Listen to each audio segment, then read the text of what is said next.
Chapter 2. Rusty Cannon McElroy was, despite the fact that he was forced to move, a very positive individual.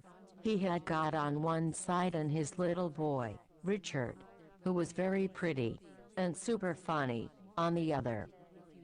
As we all know, God loves pretty funny kids, so he thought it could be great big fun to make all little Richard's limbs bend the other way than normal, and that made him look really super funny.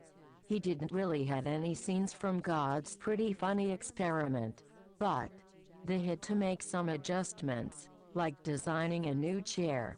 Now his legs were bending forwards, and it came out pretty funny too. The only serious side effect was that it was very difficult for little Richard to use the toilet with arms and legs all over the place. So to compensate for his troubles, God gave him an extra butthole. Now he had so much fun crippling that little pretty funny boy. And since God is the funniest guy in the universe, he put little Richard's extra butthole smack dab in the middle of his forehead. And that was super duper funny. But he never really used it. It was just too nasty. But anyway, it was really nice of God having fun for a useless butthole. But it didn't matter because they sure loved buttholes back then. So Rusty didn't know if he should call little Richard Dick for short, because he had a mega humongous anaconda of a wiener, or if he should call him Buds. But Rusty really loved Butts, so he stuck to that. That was also a pretty normal name back then, when kids were born with two assholes. And Rusty loved Butts really much. You can say that Rusty Cannon McElroy was an extremely loving father, but due to the Big Dade War, back home, they had to leave Ireland. It was back in the days when Napoleon wanted all of Europe to handle only his Dades.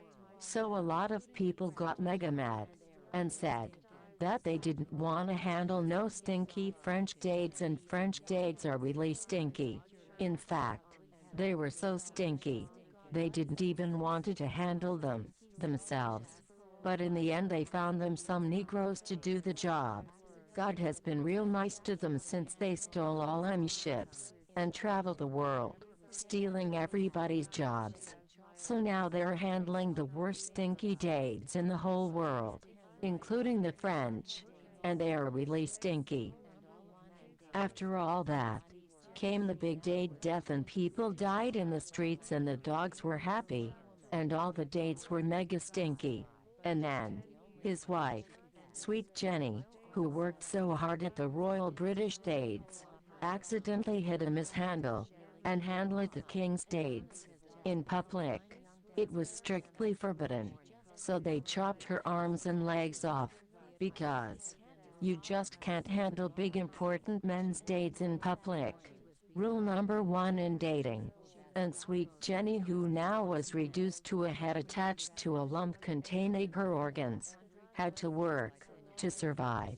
And the only job she could get, with no arms and legs, was as a glory hole operator in an old tool shed behind a bar down at the docks of Dublin.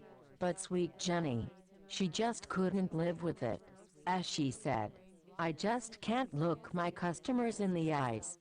And she died one sad morning after blowing a Dutch naval vessel, which in those days meant 270 deck personnel, 120 cadets from the Royal Dutch Artillery, 80 officers, 12 trained navigators, plus an unknown number of carpenters, blacksmiths, medical staff, riggers, cook, priests, scientists, cabin boys, and others. And that was just too much for Sweet Jenny. Her brain blocked and simply refused to let anything through her mouth again, including air. So she suffocated down in the tool shed that sad morning. That was a very tragic death for a Dade handler with no limbs and all. As you later will learn, limbs are very dear to Dade handlers. As they say, it's so damn hard to handle Dades if you only got a foot.